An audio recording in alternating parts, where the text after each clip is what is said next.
Mardi 4 janvier 2022, bonne année à tous de la part de JCT Magazine Télévision, votre chaîne par excellence.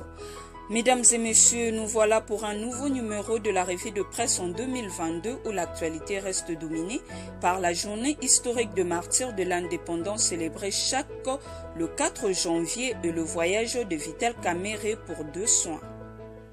On commence cette revue de presse avec Ouragan.cd qui nous informe RDC Kamerhe en route pour les États-Unis afin de poursuivre les soins médicaux. Le président de l'UNC, Vital Kamerhe, s'est envolé pour les États-Unis où il va poursuivre les soins médicaux. Plusieurs sources ont confirmé à Ouragan.cd l'information. L'ancien directeur de cabinet du chef de l'État, Félix Tshisekedi, a quitté Kinshasa lundi à bord d'un avion médicalisé pour des soins appropriés à l'étranger, certifié un cadre de premier rang du parti allié à l'IDPS. Bénéficiaire de la liberté provisoire il y a quelques jours, Kamerhe a pris son vol à partir de 17h en transitant par la ville de Djamena avant de se rendre aux États-Unis d'Amérique. La Cour de cassation avait le 6 décembre 2021 libéré provisoirement sous caution Vital Kamerhe. Avant de quitter la prison, l'ancien directeur de cabinet du président Félix Tshisekedi devait payer une caution de 500 000 $ américains. RDC Vital Kamerhe s'est envolé lundi pour les États-Unis où il va poursuivre les soins médicaux. Billy Kambale, un cadre de l'UNC, a confirmé cette destination. Libéré sous caution, l'ex-président de l'Assemblée nationale était réellement souffrant, selon la cellule de communication de la Cour de cassation. Une décision motivée par le tableau médical très critique du concerné, selon la cellule de communication de cette juridiction. L'ancien président de l'Assemblée nationale avait été condamné en avril 2020 à 20 ans de prison pour détournement de près de 50 millions de $ alloués à la construction des maisons préfabriquées pour des militaires et des policiers dans le cadre du programme de 100 jours qui était considéré comme la rampe de lancement du mandat du président Tshisekedi. Cette peine a été réduite à 13 ans de prison en appel en juin 2021. Lors des audiences, ses avocats avaient dénoncé un procès politique pour l'empêcher de se présenter en 2023. À noter que la justice a refusé plus d'une dizaine de fois d'accorder la libération provisoire au président de l'Union pour la nation congolaise, un allié de première heure du président Tshisekedi. RDC Vital Kamerhe est-il en fuite ou en voyage médical, s'interroge le confrère d'Info Live. Selon plusieurs sources concordantes, le leader de l'Union pour la nation congolaise UNC en sigle, M. Vital Kamerhe a quitté la RDC le lundi 3 janvier 2022 pour Chicago en transitant par Djamena. Ce départ, qui a eu lieu dans la soirée à l'aide d'un jet privé médicalisé, est interprété de diverses manières par les Congolais. Pour certains, Vital Kamerhe, qui a connu de problèmes sérieux de santé depuis son emprisonnement, a droit d'aller suivre le soin approprié à l'étranger. Cependant, les autres voient dans cette sortie de Vital Kamerhe en dehors du pays comme une fuite bien organisée pour soustraire l'ancien directeur de cabinet du chef de l'État de la justice. Il s'est de rappeler que le président de l'INC a été mis en liberté provisoire avec un certain nombre de conditions auxquelles il devait se soumettre après son arrestation et emprisonnement dans le dossier de 100 jours où il était accusé de détournement de fonds publics. Changeons de registre pour parler du chef de l'État, Félix-Antoine Tshisekedi, qui séjourne à Tshikapa dans un article de Politico.cd. Kassai, Félix Tshisekedi promet de solutions idoines aux problèmes d'eau et d'électricité à Tshikapa. Le chef de l'État congolais, Félix-Antoine Tshisekedi Tshilombo, a promis à la population de Tshikapa de résoudre le problème de manque d'eau potable et d'électricité dans la ville. Promesse faite le lundi 3 janvier 2022 lors de son adresse aux habitants de la ville de Tshikapa dans la province du Kassai.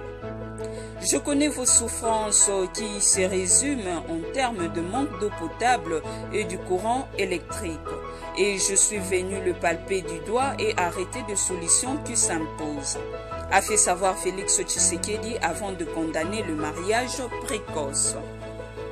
Il a invité la population de Tshikapa à s'approprier le programme de développement mis en œuvre par le gouvernement au profit de 145 territoires de la République. Félix Tshisekedi visite pour la première fois la ville de Tshikapa depuis son accession au pouvoir.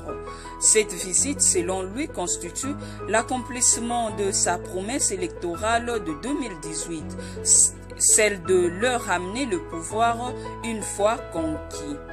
Il indique en outre que les légers retards constatés dans la réalisation de cet engagement est dû à un certain nombre de contraintes. Il s'agit, d'après lui, de la cohabitation difficile avec son partenaire FCC, mais également le combat auquel il a dû faire face pour redorer l'image du pays sur les plans internationaux.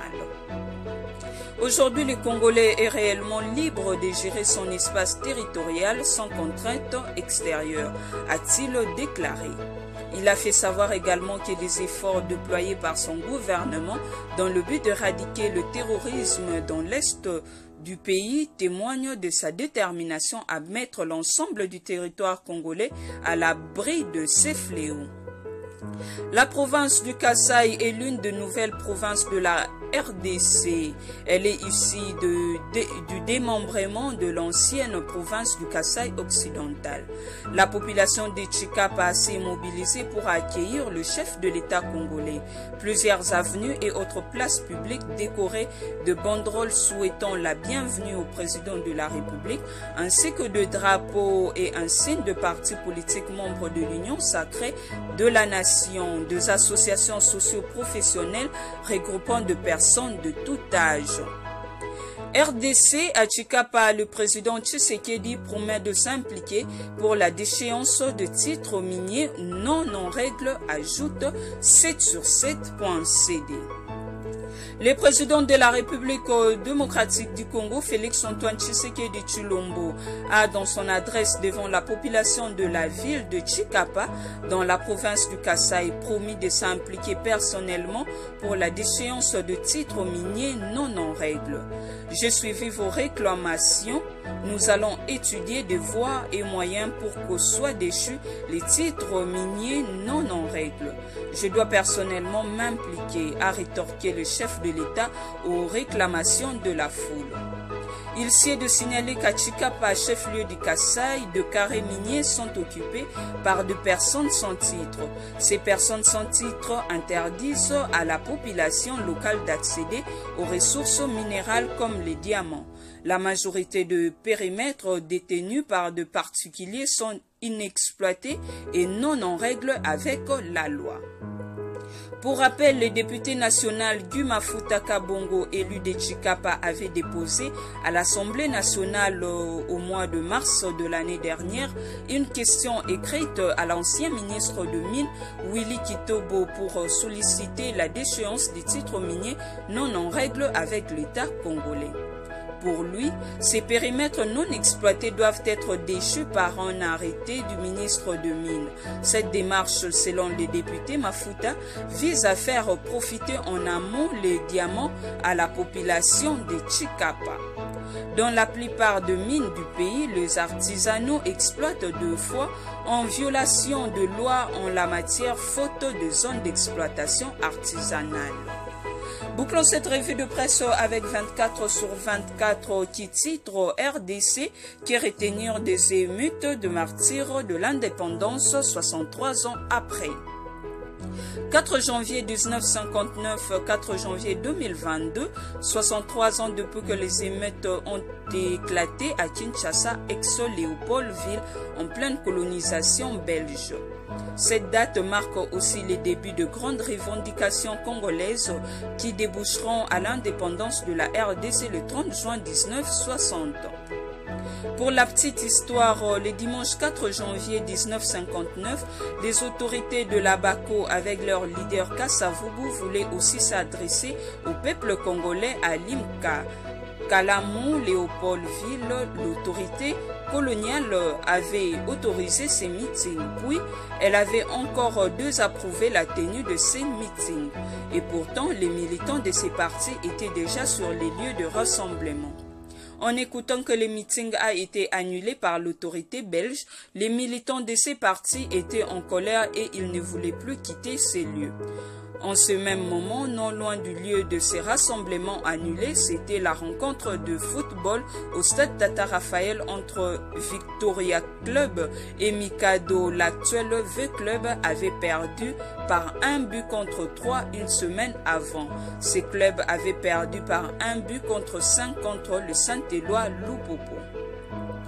Déçus par cette nouvelle défaite, les supporters de V-Club avaient rencontré à la place Imka le mécontent de l'Abaco et cette jonction avait entraîné des révoltes populaires et sociales spontanées appelées émeutes du 4 janvier 1959. Les estimations sur le nombre total des victimes des émeutes varient entre 49 et 500.